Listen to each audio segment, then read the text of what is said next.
भारत पर जो वार करेगा वो पाताल में भी नहीं बचेगा, नहीं बचेगा, नहीं बचेगा।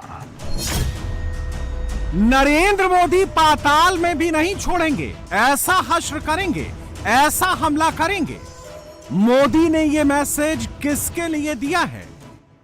ये नया भारत भोलेनाथ को भी पूछता है, देश के दुश्मनों के सामने काल भैरव भी बन जाता है, काल भैरव भी बन जाता है। नया भारत काल भैरव बनेगा, देश के दुश्मनों को तहस नहस कर देगा। काशी की धरती से हिंदुस्तान के किस दुश्मन को मोदी ने यह पैगाम भेजा है? कुछ लोगों को भी पेट में दर्द हो रहा है और उनके चेले चपाटे किसके पेट में दर्द हो रहा है? मोदी किसका जिक्र कर रहे हैं? मोदी किसके चेले चपाटे की ओर इशारा कर रहे हैं? कह रहे थे पहलगाम के आतंकवादियों को अभी क्यों मारा?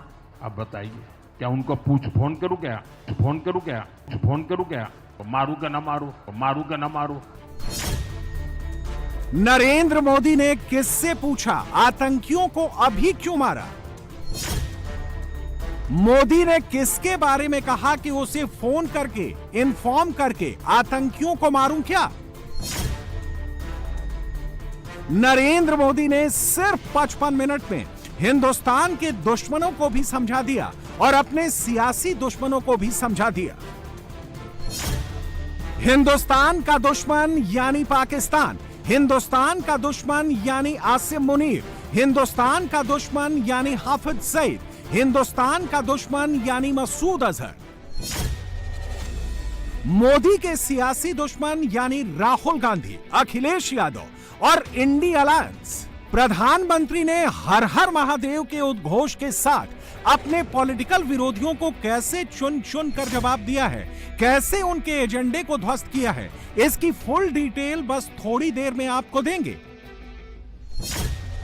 मगर सबसे पहले उस पाकिस्तान की, उस आसिम मुनीर की बात करते हैं जो मोदी की 55 मिनट की स्पीच के बाद सदमे में है। पाकिस्तान में इस वक्त या तो ऑपरेशन महादेव की बात हो रही है, मुनीर को महादेव नाम से डर लग रहा है,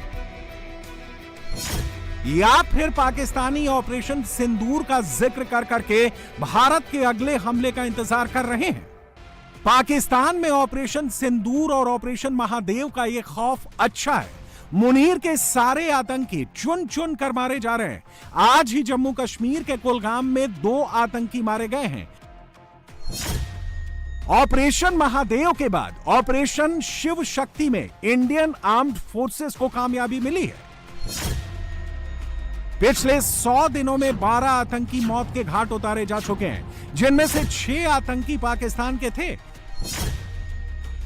अभी ऐसे कई और आतंकी हिंदुस्तानी सेना के हिट लिस्ट में हैं। सबकी लोकेशन ट्रैक कर ली गई है और इन आतंकियों के साथ आगे क्या होने वाला है, इसका हिंट मोदी ने आज दे दिया है। ऑपरेशन सिंदूर पार्ट 2 का सिग्नल मिलने वाला है। मैंने अपनी बेटियों के सिंदूर का बदला लेने का जो वचन दिया था वो भी पूरा हुआ है। ये महादेव के आशीर्वाद से ही संभव हुआ है। मैं ऑपरेशन सिंदूर की सफलता को उनके चरणों में समर्पित करता हूं। साथियों, जीवन में ऐसे अवसर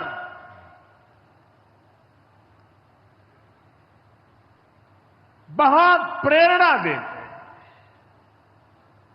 देश की एकता की हर बात नई चेतना जगा देती है और तभी तो ऑपरेशन सिंदूर सफल होता है। 140 करोड़ देशवासियों की एकता ऑपरेशन सिंदूर की ताकत बन जाती है। शिव का अर्थ ही होता है, शिव का मतलब ही है कल्याण। लेकिन शिव का एक रूप और भी है। शिव का एक रूप तो कल्याण है, शिव का दूसरा रूप है रुद्र रूप। सामने जब आतंक और अन्याय होता है, तब हमारे महादेव रुद्र रूप धारण करते हैं। ऑपरेशन सिंदूर के दौरान दुनिया ने भारत का यही रूप देखा है। भारत पर जो वार करेगा वो पाताल में भी नहीं बचेगा। सवाल है कि पहलगाम आतंकी हमले में शामिल तीनों आतंकियों के मारे जाने के बाद नरेंद्र मोदी ने वाराणसी में खड़े होकर यह क्यों कहा कि भारत पर जो वार करेगा वो पाताल में भी नहीं बचेगा? इसकी वजह है पाकिस्तान के फील्ड मार्शल आसिम मुनीर की ये तस्वीरें, जो इन दिनों चीन से भीख में मिले अटैक हेलीकॉप्टर से सवारी भी कर रहा है। हेलीकॉप्टर के भीतर बैठकर वो अपनी फोटो भी खिंचवा रहा है।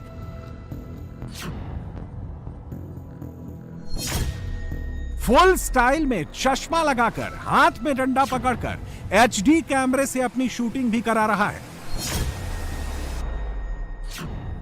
और पीओके में लश्कर और जैश ए मोहम्मद के आतंकवादियों की महफिलें भी सजवा रहा है।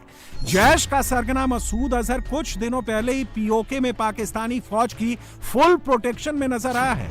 लश्कर और जैश के कई कैंप्स को पीओके में दोबारा एक्टिवेट कर दिया गया है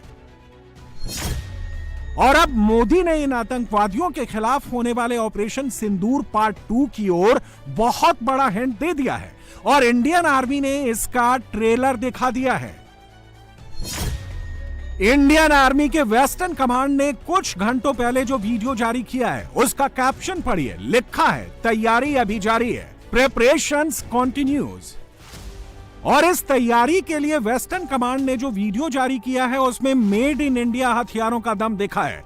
मोदी ने आज इसी स्वदेशी ताकत का जिक्र करके इशारों में पाकिस्तान के खिलाफ हिंदुस्तान के अगले ऑपरेशन का सिग्नल दिया है।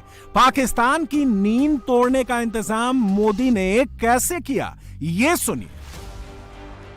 ऑपरेशन सिंदूर के दौरान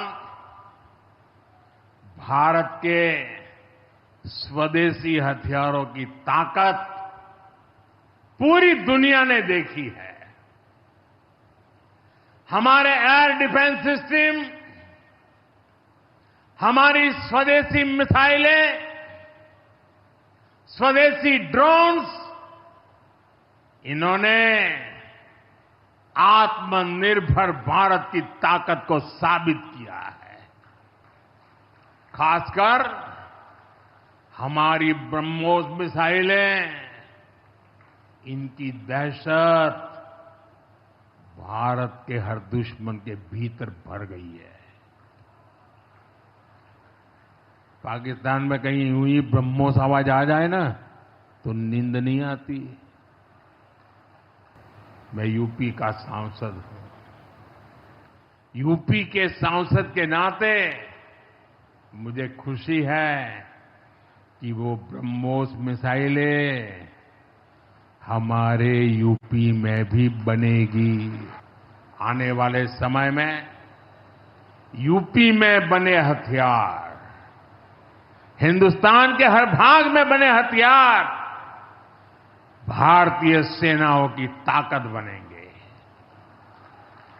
मुझे साथियों बताइए, जब ये आत्मनिर्भर सैन्य शक्ति की बात सुनते हैं, आपको गर्व होता है कि नहीं होता है?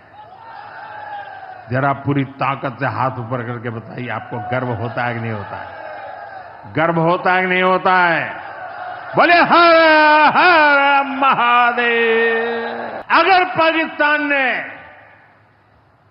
फिर कोई पाप किया तो यूपी में बनी मिसाइलें आतंकियों को तबाह कर देगी।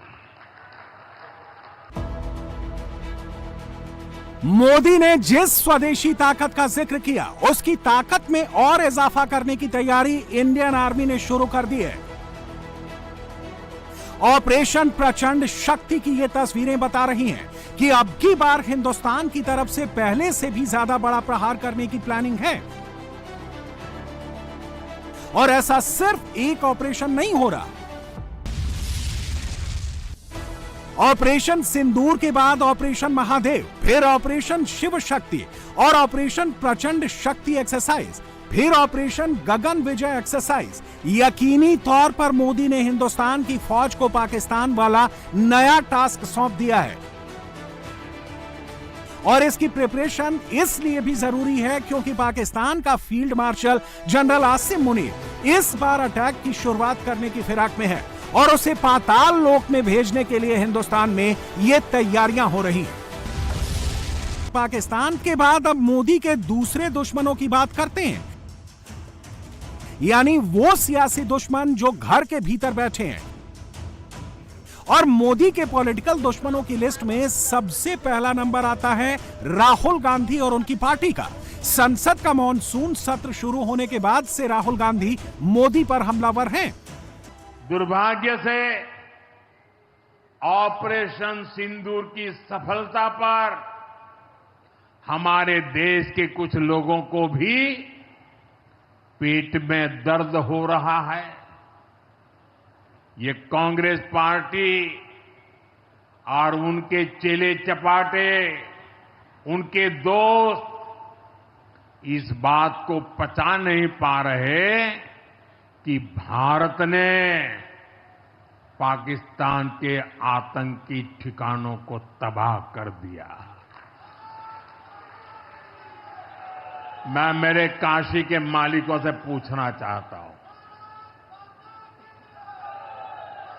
भारत की ताकत से आपको गर्व होता है कि नहीं होता है?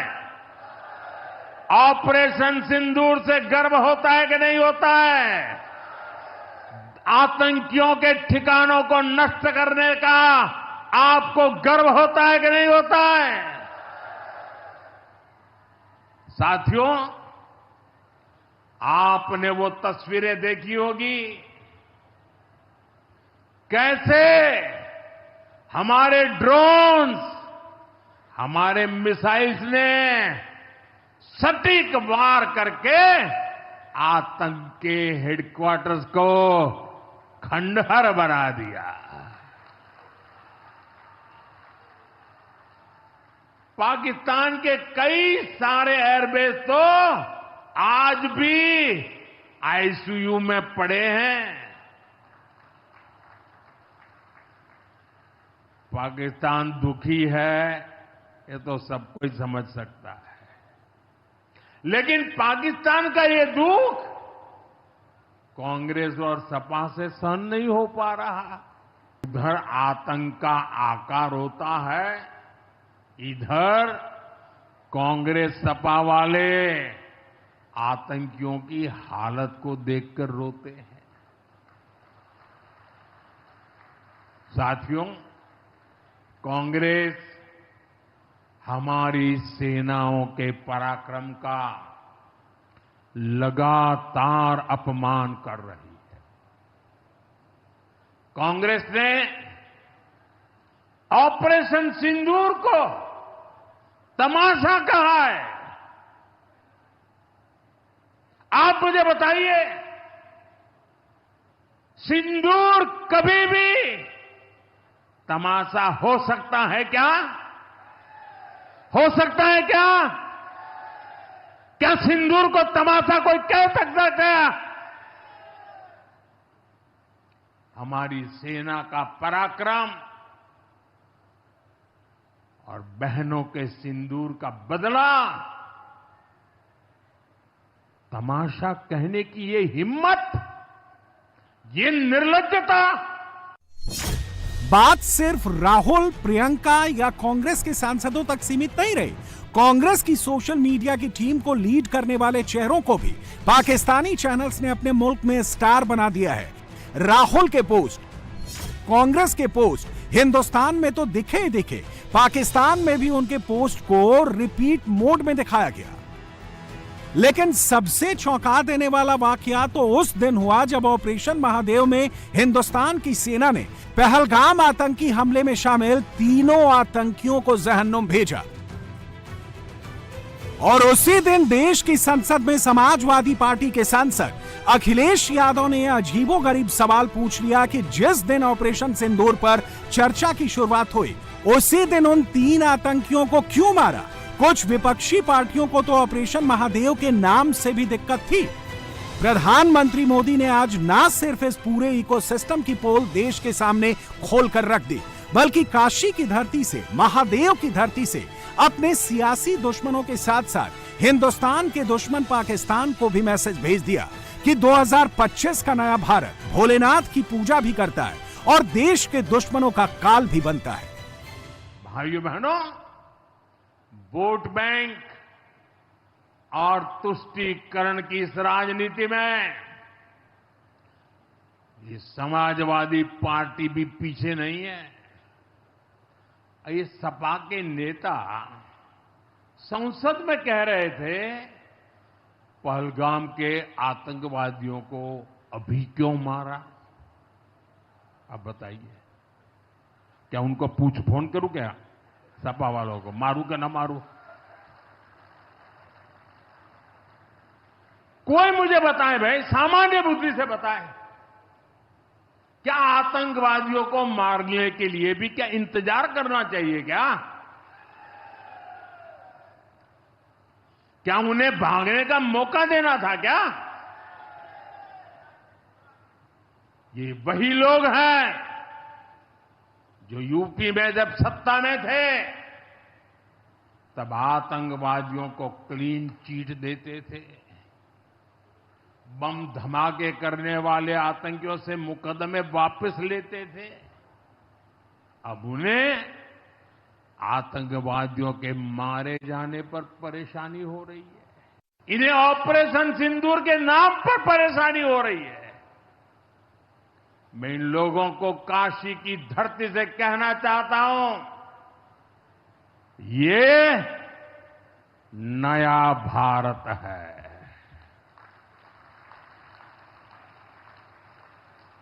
ये नया भारत भोलेनाथ को भी पूजता है और देश के दुश्मनों के सामने काल भैरव भी बन जाता है।